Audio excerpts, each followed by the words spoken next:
Nick Carter, famous for chasing crime.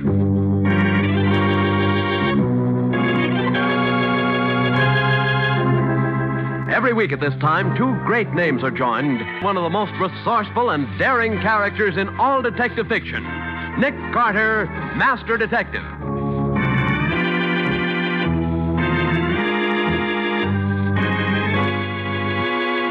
But, Nick, how do you know it couldn't have been suicide? The evidence shows it, Patsy. But the windows were locked on the inside. No one went through the door.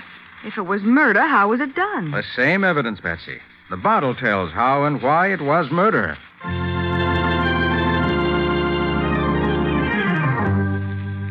Now for the case of the Crystal Prophecy. Today's adventure with Nick Carter. Our story begins in Nick's office about 10 o'clock one bright, sunny spring morning. Well, I'll be darned. What is it, Patsy? Nick, I'm following the latest records on suicides, and they show that during the past 6 weeks, 4 women have committed suicide. Oh, what's so curious about that? Well, each of these women was in her middle 30s. Each was a widow with quite a bit of money, and in each case, the police couldn't find a single clue to the reason for the suicides. When was the last one? Night before last. Mrs. Doris Manson. Nick, don't you think there might be some connection between these suicides? Maybe. Certainly looks like a lot of coincidence if there isn't. That's what I thought. Are we going to do anything about it? We are. We're going to finish the report I'm working on, and then we're going down to talk to Mattie about this epidemic of suicides.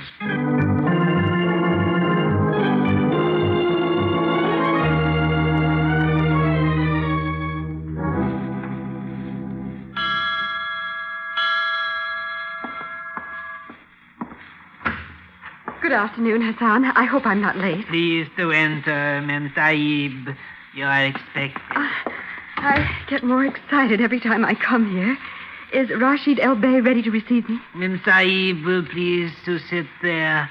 I go tell Master. Thank you.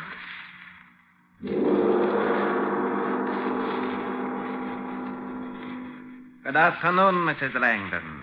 It is well that you arrived. Oh, I couldn't be late to see you, Master. I do so want to hear more. And what you have heard has pleased you? Oh, yes. Everything has happened just as you said it would. Just after I left you the other day, I dropped my purse and a man picked it up for me. It was a man named Robert Winter, just as you said it would be. This Robert Winter, he pleased you? Oh, yes. He's a perfect gentleman and so handsome. I think that he's romantically inclined, and I thought perhaps... I understand, madam. Please to draw near and look into the crystal. Do not allow your attention to wander for an instant. O ball of ever-knowing light, bring to your surface the truth about Robert Winter and Martha Langdon.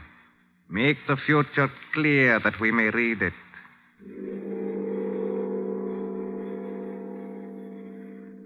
The ball begins to clear. A picture is forming. I see. No, it cannot be. Huh? Oh, ball of crystal, are you sure? Oh, what's the matter, El Bey? I am sorry, madam. I cannot tell you what the crystal ball has shown to be the future for you. It is better that you remain in ignorance. No. If there's anything bad, I demand that you tell me. The crystal ball shows, madam, that you will shortly take your own life. Oh, but that's absurd. I have no reason to do away with myself. I am sorry. I am only the instrument through which the pictures are made clear. Well, but now that I know about it, isn't there any way the future can be changed? It is difficult, madam. Very difficult. Oh, I'll do anything. Anything. Can't you help me? It is possible, madam. How? It is a long and difficult process. It will mean that I must deny myself to all my other disciples. Much time will be lost. Much money will be lost. Oh, I have money. I'll give you money. To take a great deal of money, madam. I shall have to devote all my time to watching over you until the danger is past. How much would that be? It would be $100,000. Oh, no. I can't pay that much. It is well known that Madame wears pearls worth that amount. Give up my pearls? Pearls mean nothing, Madame, when the owner is dead. No. I have enough willpower to keep from killing myself. And if necessary, I can hire somebody to watch me day and night for much less than $100,000. As you wish, madame. But it would not be I wise won't to... pay that much to anybody for something I should be able to do myself. No, thank you. As you please, madame. Good day. And may I wish you everything that fortune will bring you.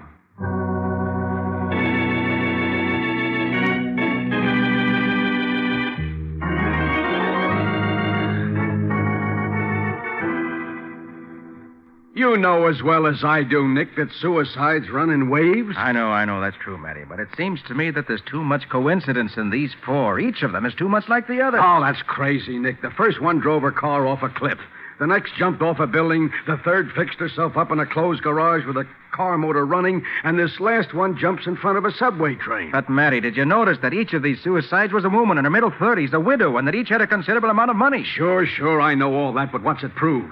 Now, look, Nick, my squad investigated every one of these deaths, and we didn't find anything but suicide. Okay, Matty, okay. Ah, Nick, you're getting all hot and bothered about something that's just a coincidence. And that's all.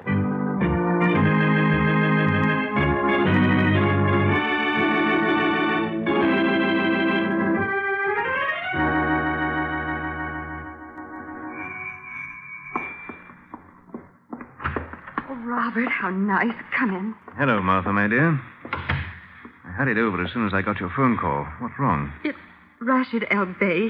He told me the most awful thing. Really? I've known him for a long time. Never heard of him saying anything that didn't come true. Does everything really come true? Indeed it does. I'll never forget poor Doris Manson.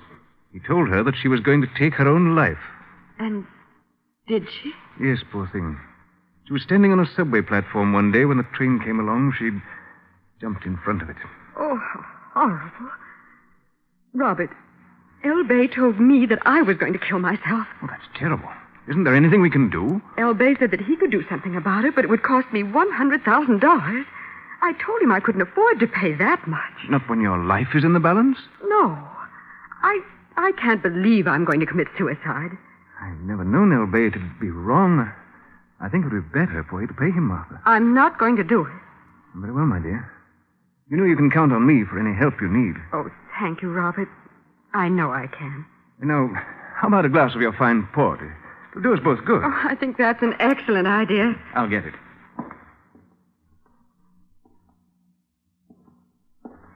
I must say I admire your courage, my dear. Oh, I'm not brave.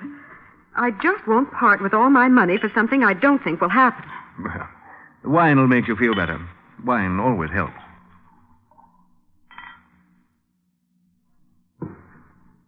And now, Martha, to your health and long life.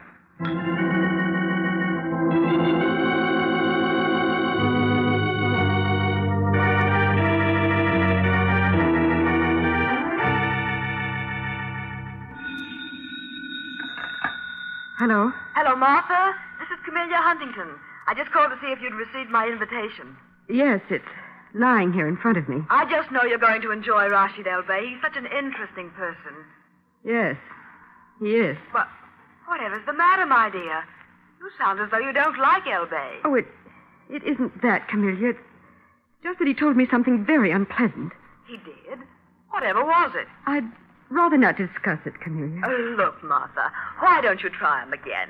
Perhaps he's looked into his crystal again and has seen something for the better. Do you think there's a chance? I most certainly do.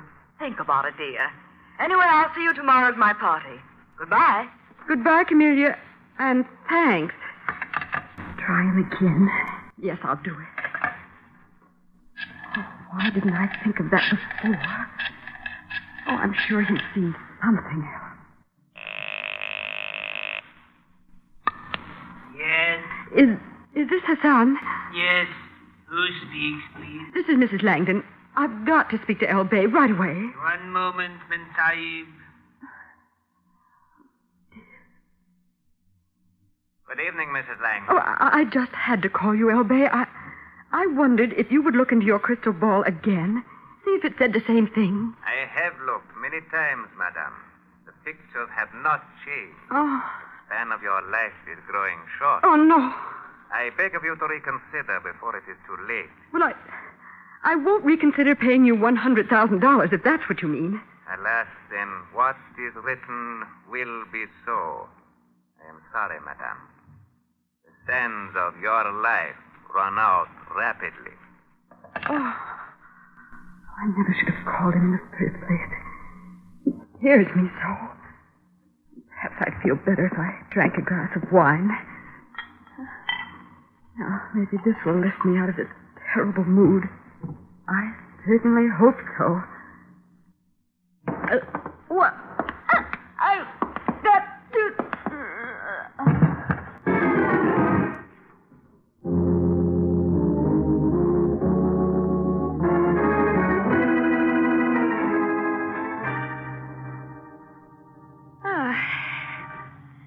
It was awfully nice of you to pick me up this morning, Nick. It's all right, Patsy. I just happened to be going by. Oh, switch on the radio, will you? Police band? Sure.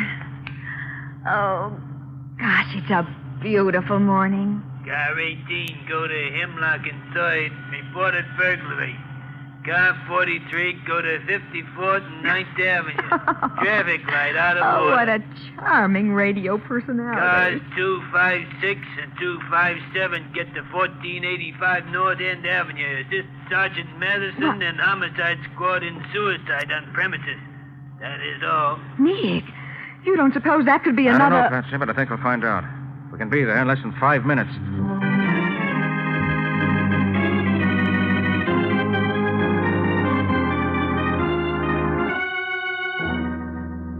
Well, Matty, what's the verdict this time? Oh, I don't know, Nick. I just got here myself. Only had time to find out that this is the same kind of case as the ones we were talking about. What? You mean the one who committed suicide was a woman? Yeah. In her 30s and wealthy? That's right, Patsy. I suppose we'll go in and take a look. Yeah, sure, Nick. She's right in here, in the library. Right. Well, there she is, the late Martha Langdon. Say, the cause of death was cyanide, judging by the smell. Yeah, I noticed the bitter almond smell, too. Did she leave a note, Sergeant? Not that I've been able to find. She didn't leave a note, Patsy. But it looks as if she tried to leave us a message. Yeah. What do you mean? I don't see anything. Oh, look, Matty, in her hand. Oh, I've already looked at that. It's nothing but an invitation to some swank tea party coming off this afternoon. Oh, let me see. Mrs. Camille Huntington requests the pleasure of your presence at an afternoon tea in honor of Rashid L. Bey, noted analyst of the outcasts, so on and so forth. Yeah, well, what makes you think that means anything, Nick? Well, how does she happen to be holding it in her hand when she died? Well, she could have picked it up before she knocked herself off. No, I don't think so, Matty. It wouldn't be easy to open a bottle, pour out a drink, and hold on to a card like this at the same time. She must have put it down before she poured herself the fatal drink. Well, that's right. Yeah. So she must have made a superhuman effort to pick it up again. Remember, cyanide acts almost instantaneously. No. I think Mrs. Langdon picked this up with the hope that it would lead us to her murderer. Yeah. Murder? What's that? That's right. Martha Langdon was murdered. But how, Nick? The windows are locked, and the maid says no one's been here all day. The dame drinks poison, and you say she was murdered? I do, Matty. Smell this bottle of wine. Huh? Say. Yes. The bottle has cyanide in it, too. Oh. And no one is going to commit suicide by drinking cyanide. Poisons the whole bottle. He only puts the poison in the glass. No, Matty. Martha Langdon was murdered.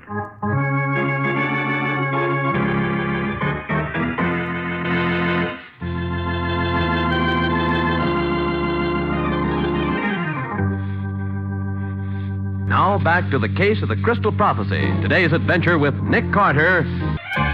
As we pick up our story, Nick and Matty are talking to Robert Winter, who says he hurried over to Martha Langdon's home as soon as he heard of her death. Mr. Winter, do you know anything about this tea Mrs. Camellia Huntington is giving this afternoon? Why, yes, I'm attending the party myself. Can you think of any reason why Mrs. Langdon should have picked up this invitation in her dying moments?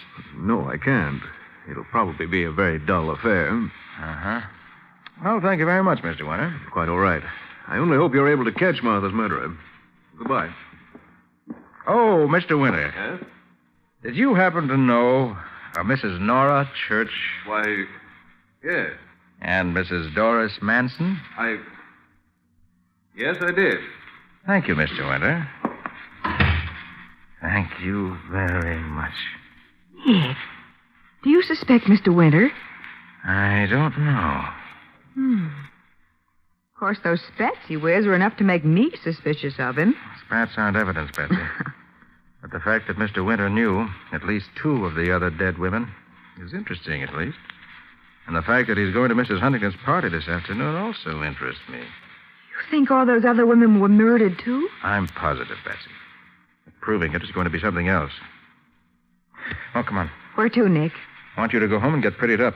You and I are going to that tea this afternoon.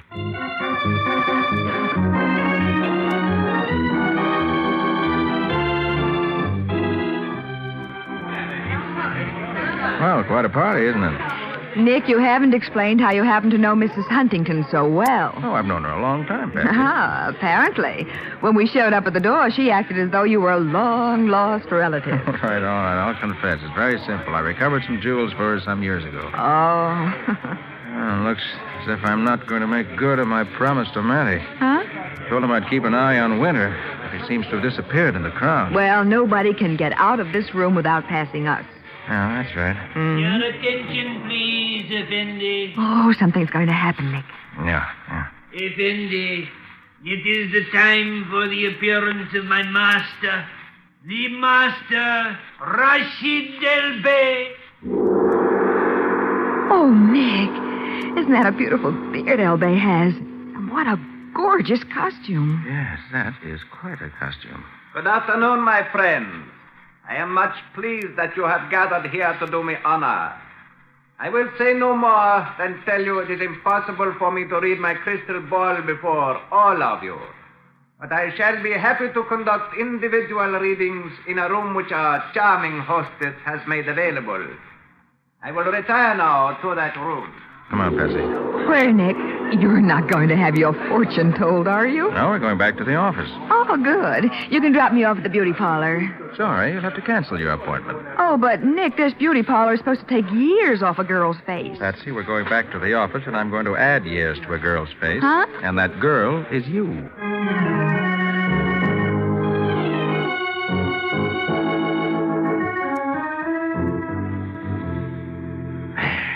There you are, Patsy. Oh, I hope I don't look as funny as I feel. You don't. Your makeup's fine.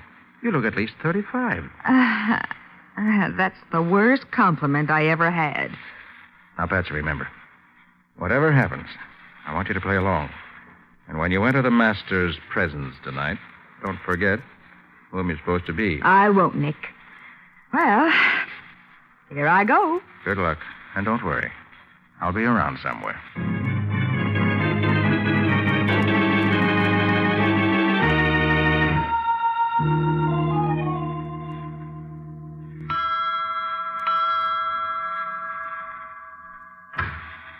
Yes, I'd like to see Rashid El Bey, please. I'm Mrs. Andrew Waller. please to come in. Thank you. Mem Sahib will leave purse and hat here. Then she will wait in crystal room. All right. Come, please. Please to be seated here. I go now. Tell master. Thank you.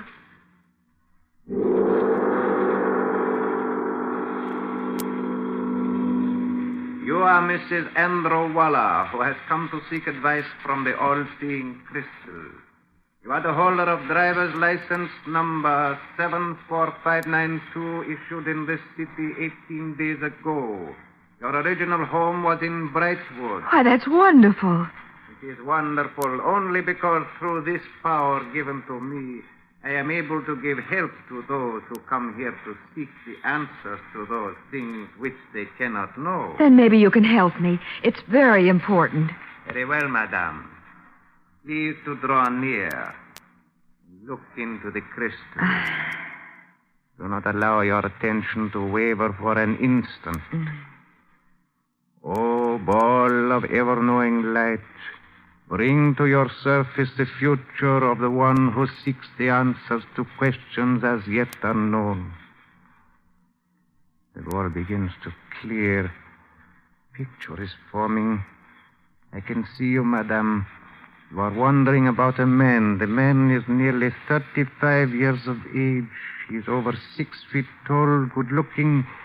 He's engaged in a very dangerous occupation.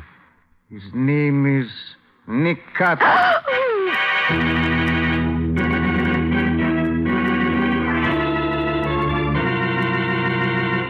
Well, it looks as though Nick's plan to have Patsy disguise herself as an older woman and gather evidence in Rashid El Bey's apartment has backfired.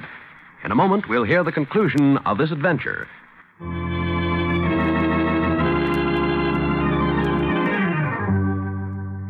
Now back to the conclusion of the case of the Crystal Prophecy. Today's adventure with Nick Carter. As we return to the story, Rashid El Bey says, If you move, I shall be forced to use this gun. Oh, You are very foolish to come here, my dear young spy. how did you know who I was? A very regrettable mistake on your part. You were careful to place forged documents in your purse, but you also left the real one in it. Your appointment at the beauty parlor in your real name. Oh, no. Oh, yes. And now I find it necessary to dispose of you. But you wouldn't dare. You know that Nick will get you for it if it's the last thing he does. If Nick Carter tries to get me, it will be the last thing he ever does. I am much too skilled in the art of having people commit suicide to be caught by a mere detective, even a detective of Mr. Carter's reputation. Then you did kill those women. Of course, my dear. Why? What have they done to you? They were stubborn. They refused to pay to keep from committing suicide. So they did kill themselves as I arranged. Oh. Hassan! Hassan! Yes, master. What kept you? I was in the rear, master. Take this girl out to the car. I will join you. Miss Boyne is going to commit suicide. You're making a mistake. Nick knows all about you and what you're doing. I doubt that. But even so, it will do no good. You are on your way to your grave. Oh, no. Hassan, take her away. Yes, No, master. Nick. You know what to do, Hassan. Yes, master. Go away. I am going to do this. Bet that's the first time you ever rang that gong with your head. Oh, Nick, is that you? It is. Oh, golly, I thought you were Hassan. That's what you're supposed to think. Now, I'll just rip off the master's false whiskers so that when Sergeant Madison gets here, he can book him for murder under his real name, Robert Winter.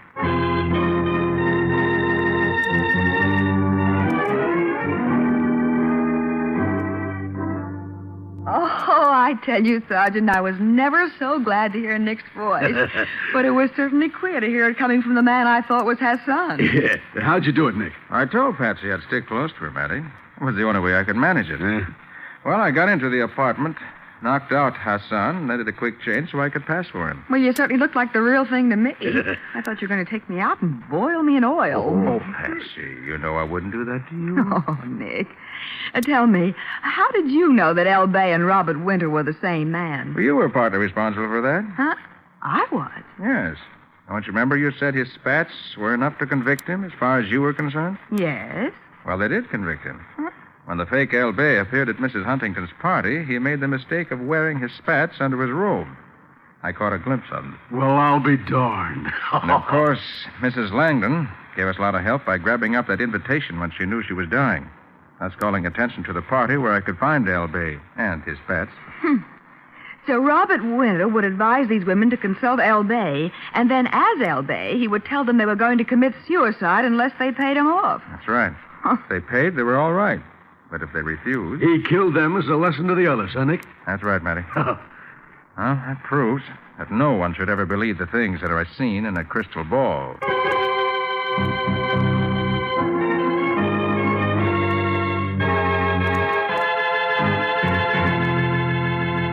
Nick Carter, Master Detective, produced and directed by Jock McGregor.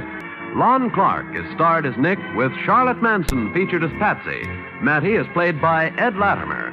Today's script was written by Charles Stubblefield. Original music is played by George Wright. This is Bob Martin saying...